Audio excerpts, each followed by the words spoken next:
Bonjour à tous et bienvenue sur cette chaîne d'histoires audio idéale pour vous détendre et plonger dans des histoires captivantes avant de dormir. Ce soir, nous vous proposons une adaptation exclusive du célèbre roman policier Le Vallon, d'Agatha Christie, mettant en scène le légendaire détective belge Hercule Poirot. Cette histoire en 5 chapitres est spécialement conçue pour vous accompagner dans un voyage apaisant tout en stimulant votre imagination. Installez-vous confortablement, éteignez les lumières et laissez-vous emporter par cette intrigue mystérieuse et immersive. Bonne écoute et surtout, faites de beaux rêves. Dans le Vallon, Hercule Poirot est invité dans un charmant village anglais où une série de meurtres bouleverse la tranquillité des lieux. Entre secrets familiaux, rivalités anciennes et mobiles troubles, chaque personnage semble dissimuler quelque chose. Avec son esprit méthodique et son flair infaillible, Poirot devra démêler les fils d'une intrigue complexe pour identifier le coupable. Mais plus il creuse, plus il découvre que rien n'est aussi simple qu'il n'y paraît. À travers 5 chapitres haletants, suivez les enquêtes du célèbre détective, alors qu'il navigue entre mensonges, vérités cachées et rebondissements inattendus. Chapitre 1. L'appel au Vallon. C'était une matinée paisible à Londres lorsque Hercule Poirot reçut une lettre qui allait changer le cours de sa semaine. Le courrier venait du Vallon de King's Abbot, un petit village niché dans la campagne anglaise. L'auteur de la missive, une certaine Miss Emily Inglethorpe, sollicitait son aide pour une affaire délicate. Elle ne fournissait guère de détails, mais insinuait que quelque chose de grave se tramait dans sa demeure. Poirot, intrigué, décida de répondre à cet appel. Accompagné de son fidèle ami, le capitaine Hastings, il prit le train jusqu'à King's Abbot. Le paysage était enchanteur, des collines verdoyantes, des champs parsemés de fleurs sauvages et une brise légère qui portait l'odeur de la terre humide. Pourtant, dès leur arrivée, ils sentirent que l'atmosphère du village n'était pas aussi sereine qu'elle semblait l'être. Ils furent accueillis par John Cavendish, le beau-fils de Miss Inglethorpe, qui semblait nerveux. Il expliqua que sa belle-mère avait été retrouvée morte dans son lit la veille au soir, apparemment victime d'un empoisonnement. La police locale avait déjà commencé son enquête, mais Cavendish espérait que Poirot pourrait apporter un éclairage différent. Dès qu'il pénétra dans la maison, Poirot remarqua plusieurs indices troublants. Une tasse de café renversée, une fenêtre entr'ouverte malgré la fraîcheur du soir, et une lettre froissée portant des traces d'encre, effacées. Chaque détail attisait sa curiosité. Pendant ce temps, Hastings, impressionné par l'élégance de Mary Cavendish, la femme de John, s'efforçait de rester concentré sur l'affaire. La première journée d'enquête révéla une galerie de personnages intrigants. Lawrence Cavendish, le frère artiste et taciturne de John. Cynthia Murdoch, une jeune orpheline vivant sous le toit de Miss Inglethorpe, et Alfred Inglethorpe, le mari beaucoup plus jeune de la défunte, dont les manières distantes suscitaient la méfiance. Alors que Poirot commençait à assembler les pièces du puzzle, une question persistait. Pourquoi Miss Inglethorpe avait-elle demandé son aide juste avant sa mort? Et quel rôle jouait chacun des habitants de cette maison dans cette tragédie? Au fil des heures, Poirot interrogea chaque membre de la maisonnée. Alfred Inglethorpe, bien que poli, semblait éviter les questions directes. Mary Cavendish, quant à elle, arborait une expression indéchiffrable, comme si elle cachait un secret trop lourd à porter. Cynthia Murdoch, jeune et naïve, semblait sincèrement bouleversée par la mort de sa protectrice. Poirot constata également que les relations entre les membres de la famille étaient complexes. Lawrence, par exemple, nourrissait une rancune ancienne envers son beau-père, Alfred, qu'il accusait de manipuler Emily pour son argent. Ces tensions familiales ajoutaient une couche supplémentaire de mystère à l'affaire. Avant de conclure cette première journée, Poirot rassembla ses notes et partagea ses réflexions avec Hastings. « Mon ami, dit-il, nous avons ici non pas une seule énigme, mais plusieurs. Chaque personnage cache un secret, et seul celui qui saura lire entre les lignes pourra découvrir la vérité. » Hastings, perplexe, demanda « Mais par où commencer ?» Poirot ? « Par le commencement, bien sûr, » répondit Poirot avec un sourire énigmatique. « Tout commence et finit avec Emily Inglethorpe. » Chapitre 2. Les ombres du passé. La nuit tombait doucement sur King's Abbot, enveloppant le village d'un voile mystérieux. Dans la bibliothèque de Stylecourt, Hercule Poirot examinait attentivement les documents découverts dans le bureau de la défunte Emily Inglethorpe. Chaque feuille, chaque lettre froissée, semblait contenir un fragment d'une vérité cachée.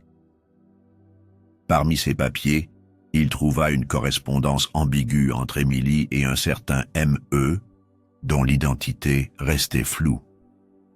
Une autre pièce essentielle était un testament modifié peu avant sa mort, qui redistribuait les parts de son héritage de manière inattendue. Hastings, toujours aussi fasciné par l'élégance de Mary, Cavendish tentait de comprendre les relations complexes entre les membres de la famille. Mary, bien que réservée, semblait craindre quelque chose. Elle évitait souvent le regard de Poirot, comme si elle craignait qu'il ne devine ses pensées les plus intimes. Lawrence, quant à lui, arpentait les couloirs avec agitation. Son comportement taciturne et ses silences prolongés trahissaient une profonde angoisse. Cynthia Murdoch, jeune et apparemment innocente, se montrait pleine de remords. Elle confia à Hastings qu'elle avait surpris une dispute violente entre Alfred et Emily la veille du drame, mais elle refusait de donner plus de détails, visiblement effrayée. Pendant ce temps, Poirot interrogeait les domestiques. Dorcas, la gouvernante, mentionna une conversation étrange entre Emily et son pharmacien local, M. Barker. Celui-ci avait récemment fourni à la défunte un médicament inhabituel, prescrit pour soulager ses maux de tête chroniques. Intrigué, Poirot décida de rendre visite à Barker. L'homme, petit et nerveux, confirma avoir vendu une préparation contenant de la strychnine, un poison puissant. Mais pourquoi Emily aurait-elle acheté un tel produit? Était-ce une erreur? Ou cherchait-elle à protéger quelqu'un d'un danger imminent? Poirot sentait que chaque réponse soulevait de nouvelles questions. Il passa une grande partie de la soirée à examiner les lieux du crime sous un nouvel angle. La fenêtre entr'ouverte attira particulièrement son attention. Des traces de boue étaient visibles sur le rebord, indiquant que quelqu'un était peut-être entré ou sorti par là. De plus, une tasse de café renversée près du lit suggérait que la victime avait été surprise pendant son dernier moment de conscience. En discutant avec Hastings, Poirot partagea ses réflexions. « Mon ami, dit-il, nous avons ici non pas une seule énigme, mais plusieurs. Chaque personnage cache un secret et seul celui qui saura lire entre les lignes pourra découvrir la vérité. » Hastings, perplexe, demanda « Mais comment savoir qui ment et qui dit la vérité ?»« Tout est dans les détails, » répondit Poirot. « Observez leurs gestes, écoutez leurs mots. La vérité finit toujours par transparaître. » Le détective décida alors d'approfondir ses investigations. Il interrogea à nouveau Alfred Inglethorpe, qui semblait de plus en plus nerveux. Lorsque Poirot mentionna la possibilité d'un testament modifié, Alfred perdit son calme et accusa Lawrence de vouloir manipuler leur mère pour obtenir plus d'argent. Cette altercation fut suivie d'une confrontation tendue entre les deux frères, confirmant les tensions familiales. Avant de conclure cette journée, Poirot rassembla ses notes. Il savait que chaque détail, même apparemment insignifiant, pouvait être crucial. « Patience », murmura-t-il. « La vérité est là, juste sous nos yeux. » Chapitre 3. Le piège se referme. Le matin du 3e jour se leva sur King's Abbot, enveloppé d'un brouillard dense qui semblait refléter l'ambiance pesante de Styles Court. Les habitants de la maison étaient nerveux, conscients que chaque nouvelle découverte pouvait les rapprocher de la vérité, ou les accuser directement. Hercule Poirot, toujours aussi méthodique, passa des heures à examiner la scène du second meurtre, Messieurs Barker, retrouvés sans vie près du bassin du jardin, frappés à la tête avec un objet contondant. Les traces de pas boueuses menant vers la maison intriguaient particulièrement Poirot. Elles semblaient appartenir à des bottes masculines, mais leur taille et leur profondeur suggéraient quelqu'un de léger, peut-être même une femme. Ce détail, bien que subtil, n'échappa pas au détective. Il fit appel à Hastings pour mesurer précisément les empreintes et les comparer aux chaussures de chaque membre de la maisonnée. Pendant ce temps, les tensions familiales atteignirent leur paroxysme. Alfred Inglethorpe, furieux d'être suspecté, accusa Lawrence de vouloir le discréditer pour hériter de la fortune de sa mère. Lawrence, quant à lui, répliqua avec colère, affirmant qu'il n'avait jamais eu besoin d'argent et qu'il méprisait les manipulations financières. Mary Cavendish tenta de calmer les esprits, mais son intervention ne fit qu'attiser les soupçons. Poirot nota son comportement étrange. Elle évitait soigneusement de croiser le regard de son mari, John, comme si elle cachait quelque chose.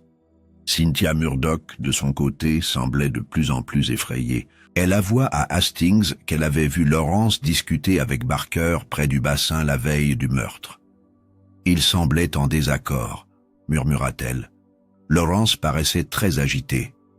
Mais lorsque Poirot interrogea Lawrence à ce sujet, celui-ci nia farouchement toute implication dans la mort du pharmacien.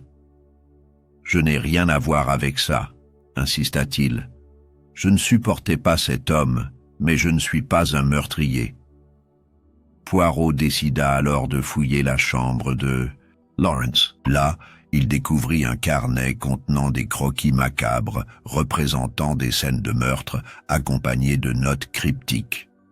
Ces dessins semblaient inspirés par des événements récents, confirmant les soupçons pesant sur Lawrence. L'un des croquis montrait une silhouette penchée au-dessus d'un bassin, tenant un objet contondant. Un autre représentait une tasse de café renversée, identique à celle trouvée près du lit d'Emily Inglethorpe. Mais Poirot n'était pas satisfait de ces preuves.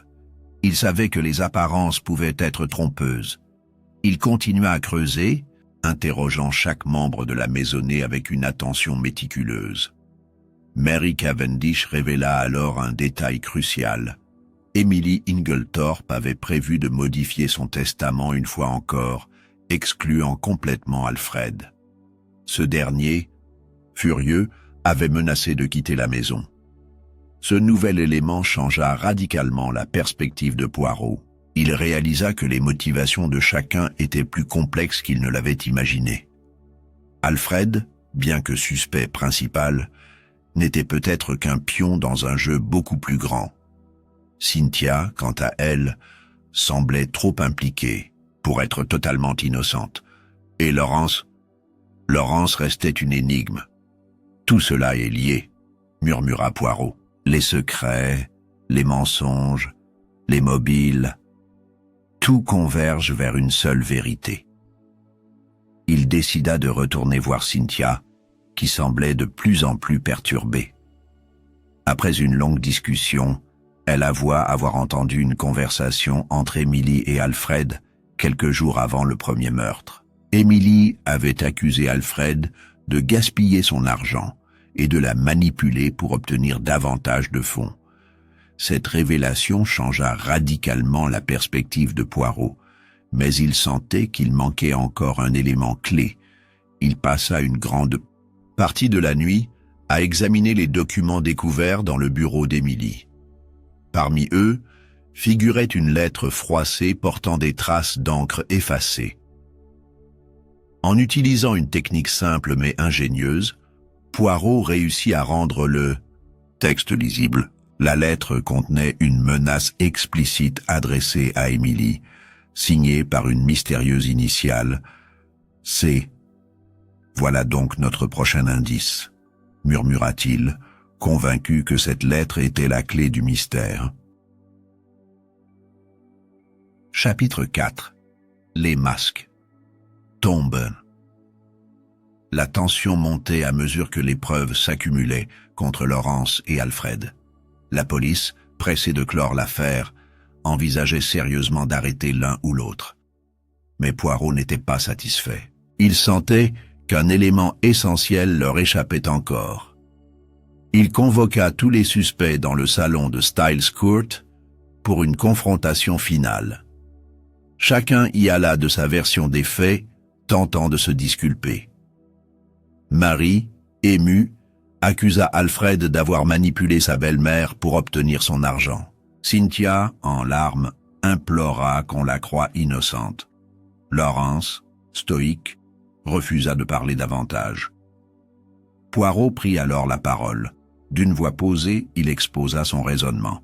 « Mes amis, dit-il, ce cas repose sur 3 éléments clés, le poison, le testament et la peur. Tous ici ont eu accès à la strychnine. Tous avaient une raison de vouloir la mort d'Emily, mais un seul a orchestré ces crimes avec une précision chirurgicale. » Il désigna alors Cynthia, laissant tout le monde stupéfait.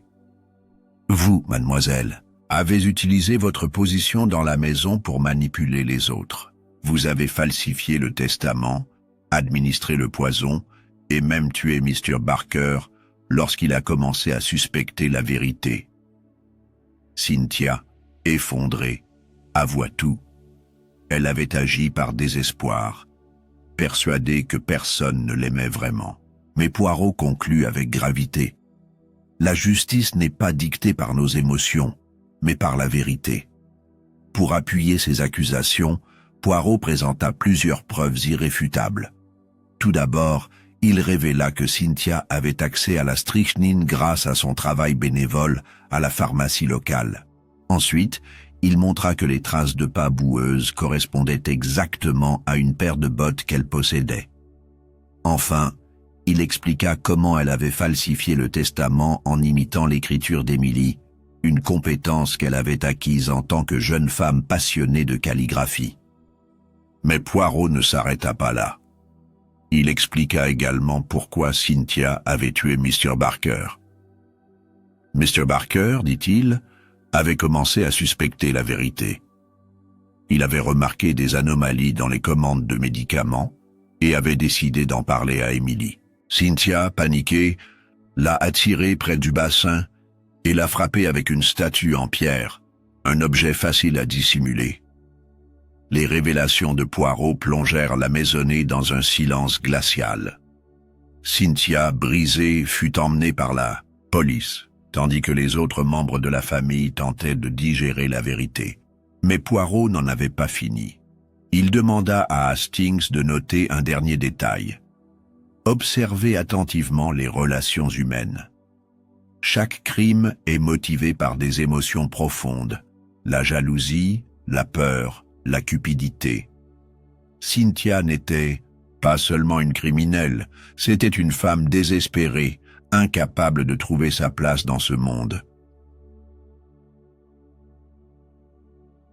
Chapitre 5. La vérité rétablie. Avec l'arrestation de Cynthia Murdoch, le calme revint progressivement à King's Abbot, mais ce calme était trompeur.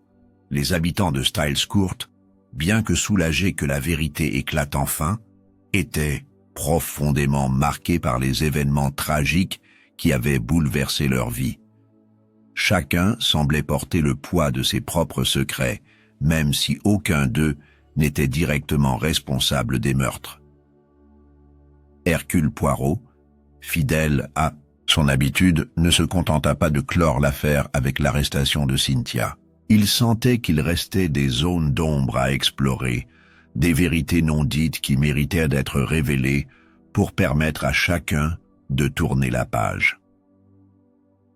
Le lendemain matin, Poirot rassembla tous les membres de la famille dans le grand salon de Styles Court. La pièce, autrefois empreinte de chaleur et de convivialité, semblait désormais froide et oppressante.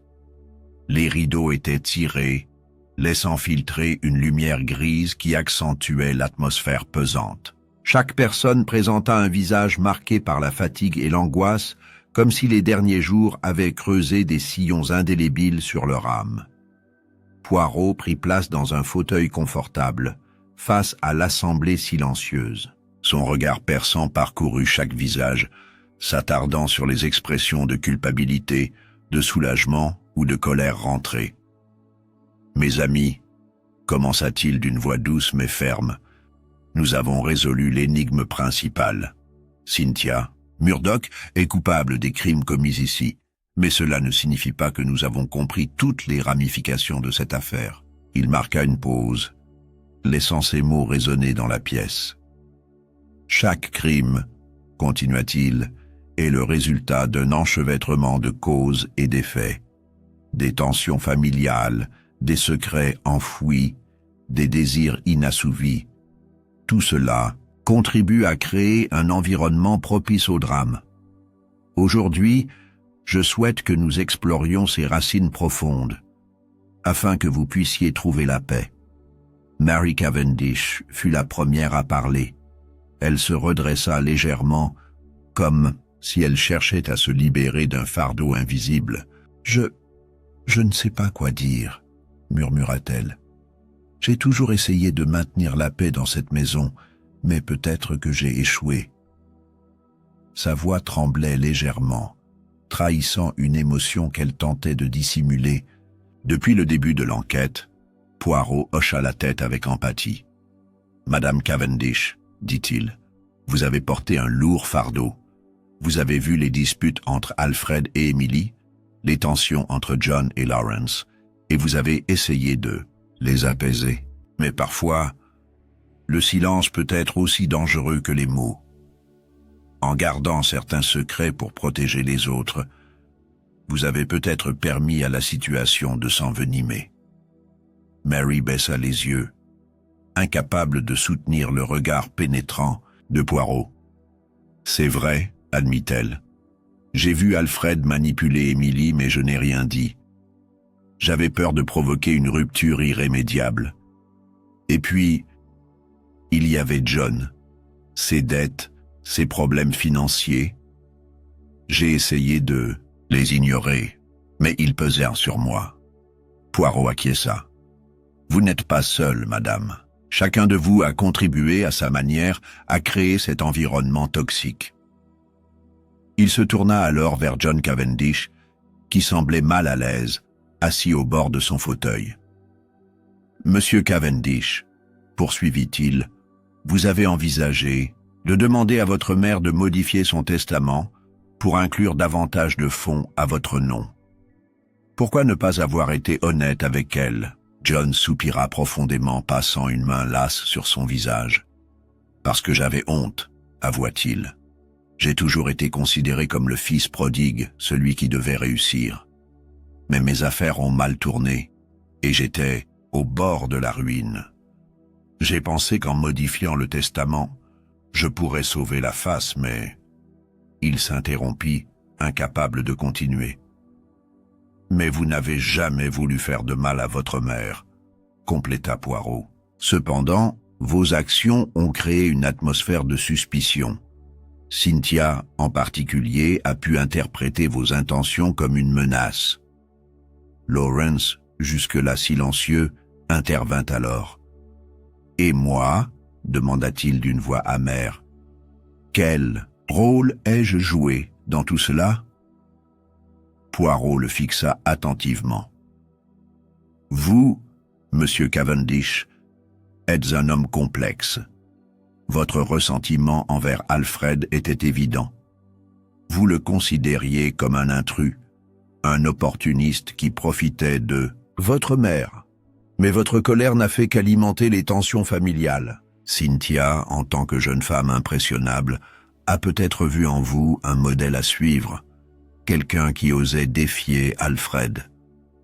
Laurence détourna les yeux, visiblement affectée par ces paroles. « Je n'ai jamais encouragé personne à commettre un crime, » protesta-t-il. « Mais je reconnais que ma rancune a peut-être contribué à la situation. » Poirot hocha la tête. « Exactement. Et c'est là le cœur du problème. Chacun de vous, par ses actions ou son silence, a participé à créer un climat de méfiance et de peur. Cynthia, déjà fragile psychologiquement, a fini par croire que le seul moyen de se protéger était de supprimer ceux qui représentaient une menace. Hastings, qui avait observé toute la scène en silence, intervint alors. « Mais comment Cynthia a-t-elle pu passer à l'acte ?» demanda-t-il. « Comment une jeune femme aussi douce a-t-elle pu commettre des crimes aussi horribles ?» Poirot soupira. « Mon ami, répondit-il, c'est là toute la tragédie humaine. Cynthia n'était pas une criminelle de nature. Elle était une femme désespérée, incapable de trouver sa place dans ce monde. Sa position dans la maison, bien que privilégiée, la rendait vulnérable. Elle se sentait rejetée, incomprise, et lorsque la tension est devenue insupportable, elle a basculé. Il marqua une nouvelle pause, laissant ses paroles imprégner l'esprit de ses auditeurs. « Mais il y a une leçon à tirer de tout cela, » ajouta-t-il. « Chaque crime est motivé par des émotions profondes, la jalousie, la peur, la cupidité. Ces émotions sont universelles, et c'est pourquoi nous devons apprendre à les reconnaître et à les gérer avant qu'elles ne nous détruisent. » Les membres de la famille écoutaient attentivement, chacun réfléchissant aux implications de ses paroles. Mary, en particulier, semblait profondément touchée. « Que devons-nous faire maintenant ?» demanda-t-elle. « Comment pouvons-nous aller de l'avant après tout ce qui s'est passé ?» Poirot sourit doucement. « La première étape, répondit-il, est de reconnaître vos erreurs et de pardonner, non seulement aux autres, mais aussi à vous-même. Steele's Court est une belle maison, mais elle ne sera jamais un refuge si vous ne guérissez pas vos blessures intérieures. » Avant de partir, Poirot adressa un dernier mot à l'Assemblée. « Souvenez-vous, dit-il, que la vérité finit toujours par éclater. Même dans les recoins les plus sombres du cœur humain, elle trouve son chemin. Mais la vérité seule ne suffit pas. Ce qui compte, c'est ce que vous en faites. » Et ainsi, sous un ciel étoilé, le célèbre détective reprit le train pour Londres, prêt à affronter de nouvelles énigmes. Mais cette affaire resterait gravée dans sa mémoire, non seulement pour sa complexité, mais aussi pour les leçons qu'elle enseignait sur la nature humaine.